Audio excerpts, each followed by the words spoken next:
Oi, 71, tudo bem? Espero que esteja tudo bem com vocês. E vamos começar a nossa videoaula de hoje na unidade 4. Vamos falar do clima e da vegetação do Brasil, tá bom?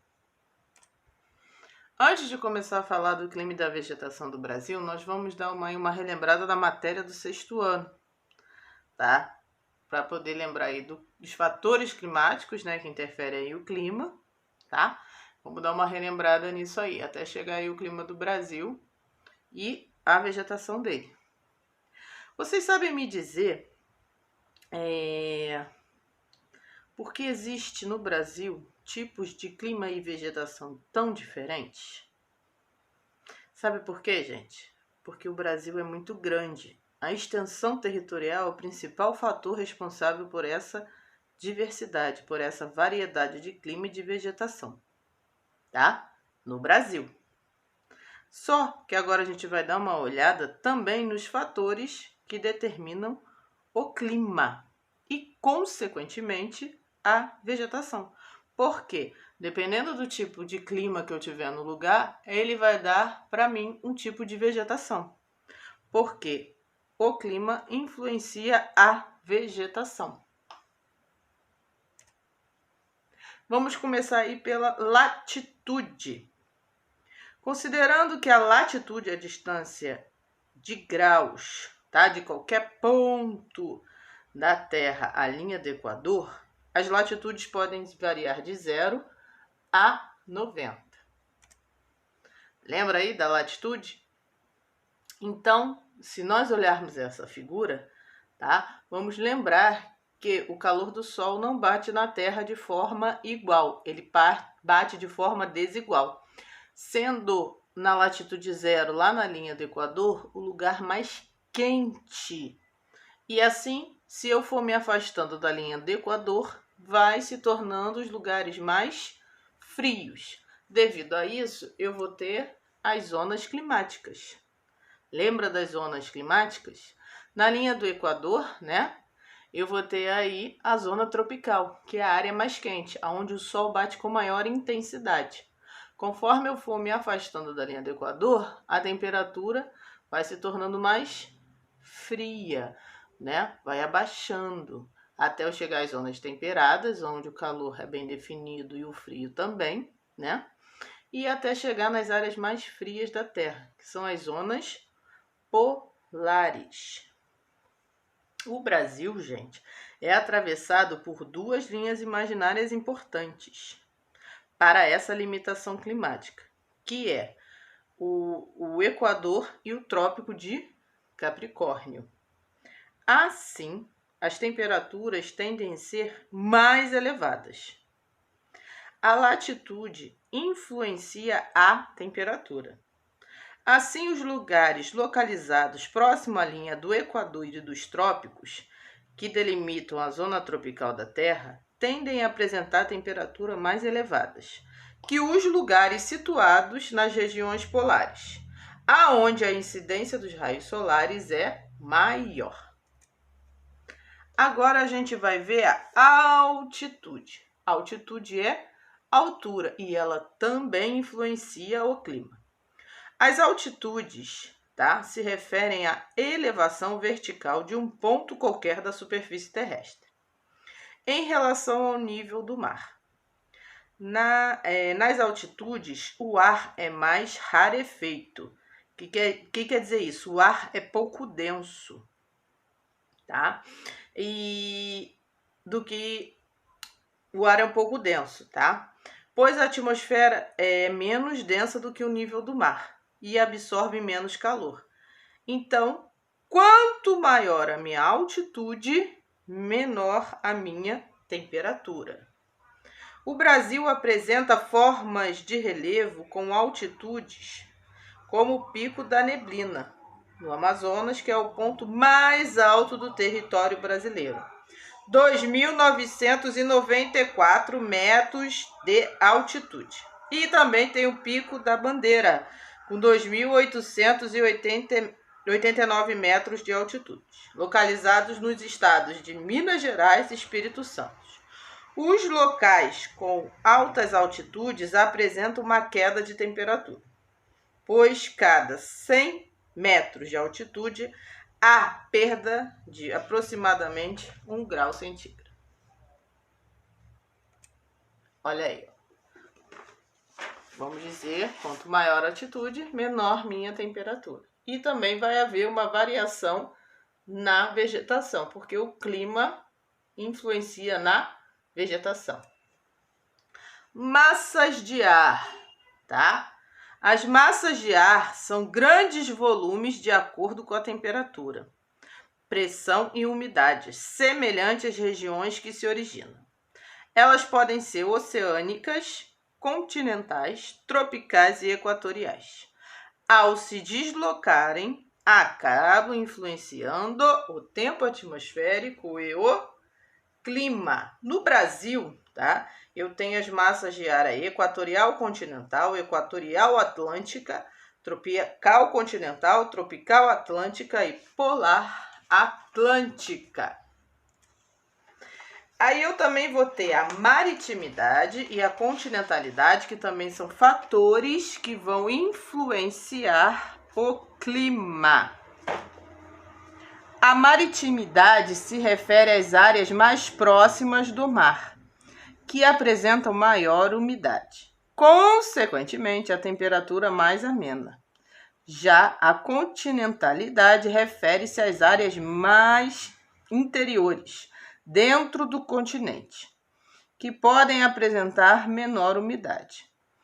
A temperatura mais elevada em virtude a elementos culturais, como edifícios, calçadas, asfaltos, etc.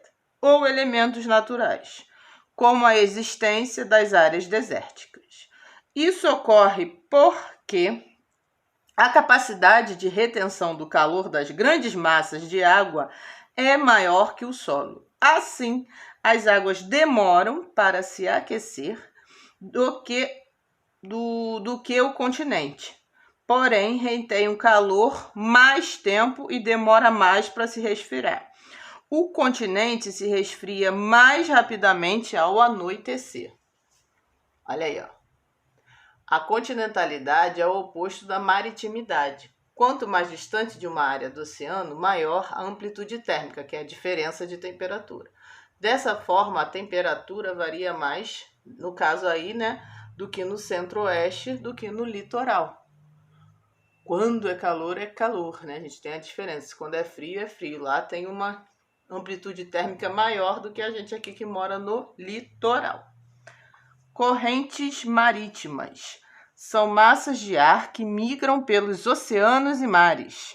Influenciam as massas de ar, principalmente em relação à temperatura, e possuem características próprias, como cor, temperatura e salinidade. Elas podem ser quentes, originadas na zona intertropical, e frias, originadas nas zonas polares. As águas oceânicas que banham o Brasil recebem influência das correntes frias, como a corrente de Franklin e do Atlântico Sul, e da corrente quente, que ocorre no Brasil, sul equatorial, e da corrente das Guianas. Olha aí, lembra aquele filme Procurando Nemo, né, das correntes? Agora nós vamos ver os climas do Brasil. Em relação ao clima, né, caracterizado aí, a gente já viu, né, pelas essas características, e o Brasil tem uma variedade de clima devido à sua extensão territorial. Tipos de clima no Brasil. O clima e a vegetação estão diretamente relacionados, lembram disso?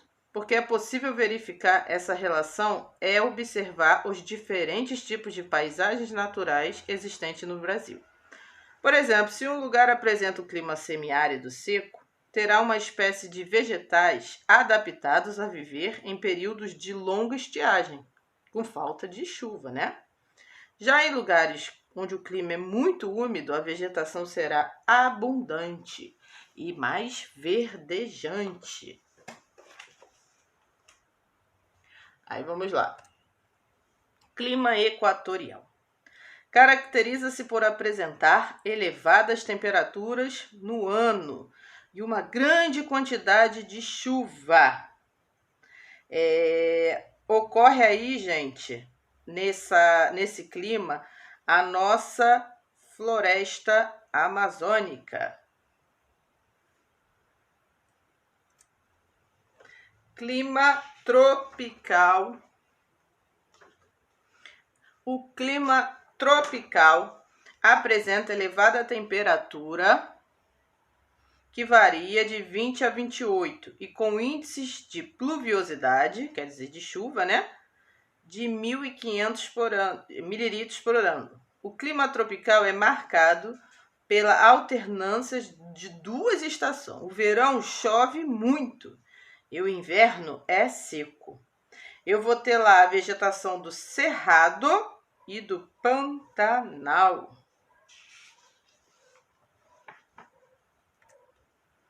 Semiárido.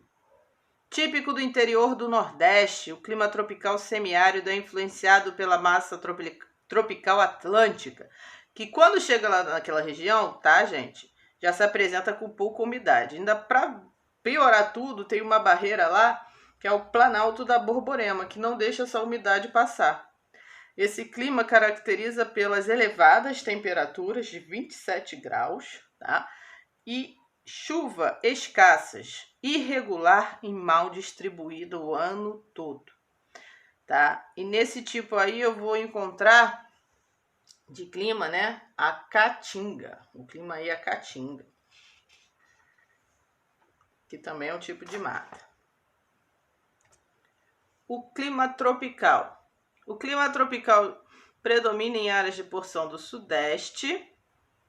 Nesse clima, o verão é chuvoso, o inverno é seco. A temperatura vai até 18 graus. O índice pluviométrico é superior a 1.500. Eu vou encontrar aí a nossa Mata Atlântica. E o clima subtropical é o clima do sul a São Paulo, onde a maior parte da região sul, ao sul do Trópico de Capricórnio, é o clima mais diferente aí do nosso Brasil. Apresenta chuva abundantes, verões quentes, invernos frios, podendo correr até geada e até neve em algumas áreas. O índice pluviométrico pelo ano aí é de 2.000 mililitros e as temperaturas ficam em torno dos 20 graus. Predomina nesse clima as massas de ar tropical, embora o inverno tem muita frente fria, que se origina lá da massa polar atlântica. Nesse tipo de clima, gente, a gente tem a mata de araucária e campos. Vegetação, tá? A gente viu a vegetação aí do Brasil, tá? Natural, conjunto de plantas, né? Que nasce naturalmente em uma região. No Brasil, gente, há 9 conjuntos aí que a gente viu. Olha aí, ó. Os tipos de vegetações.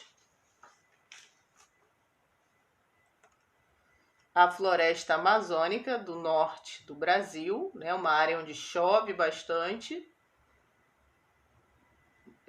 Onde eu tenho um clima quente e chuvoso. Eu tenho a floresta tropical, que fica próximo ao litoral. Caatinga, característica aí do sertão nordestino. É uma vegetação que se adapta a pouca chuva. Cerrado. Elas possuem uma casca grossa, tá? Se desenvolve em grande parte do território brasileiro. Aí é o pessoal, né? Uma vegetação mais do sul. Ela se desenvolve nas nascentes e nas margens do riacho.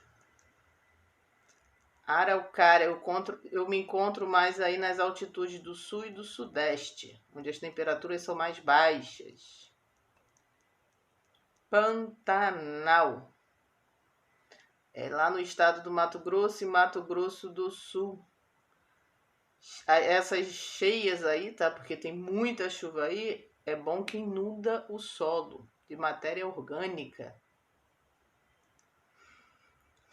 A açaí se estende no litoral brasileiro, próximo aos oceanos, próximo às praias. Desenvolve o mangue. É a nossa vegetação aí que a gente consegue ver mais, né?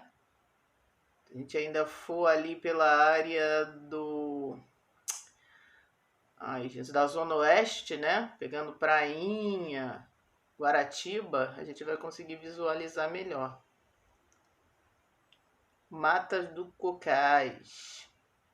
Aí eu posso extrair óleos vegetais, ceras, fibras, encontra-se no Maranhão, lá e no Piauí. E o grande problema não só do Brasil, como do mundo inteiro. A retirada da vegetação natural, tá? Foi substituída aí, lembra, a paisagem natural pela paisagem humana, tá? Em relação à agricultura e extração. E isso mexeu com a paisagem natural e extermínio de várias espécies. O homem ele tem que saber retirar, mas ao mesmo tempo repor. Infelizmente isso não acontece, né? Porque você também, além de mexer nos vegetais, você vai mexer com os seres vivos, né? E a natureza é um ciclo, um depende do outro. E, consequentemente, a gente vai mexer no clima. Aqui estão os exercícios da apostila para vocês fazerem. Essas indicações culturais aí é muito legal para vocês verem, tá? Para tirar alguma dúvida, aqui também tem as aulas de vídeo que eu botei para vocês, porque é muito pouco tempo, gente, para a gente tentar colocar para vocês, né, em um vídeo, um conteúdo. Então eu coloco essas aulas aí para tentar explicar para vocês, né, de uma forma melhor e até para vocês terem tempo quando puderem acessar. E esse é o meu novo e-mail, tá? Para a gente poder se comunicar. Por favor, mandem as dúvidas. Infelizmente, essa é a nossa única forma ainda de comunicação. Então, não use só esse e-mail para avaliação. Use esse e-mail para comunicação comigo, para eu possa saber o que vocês estão pensando, o que vocês estão entendendo, o que a gente pode melhorar. Vamos juntos. Se está difícil para vocês entenderem as aulas, para a gente também está muito difícil em dar aula nesse formato. Tá? Então a gente tem que unir as nossas dificuldades para tentar melhorar aí, né? Para a gente tentar superar essa fase tão difícil, tá? Que eu creio que já vai passar. Saudades de vocês, se cuidem, tá? Até a próxima aula. Um grande beijo em todos.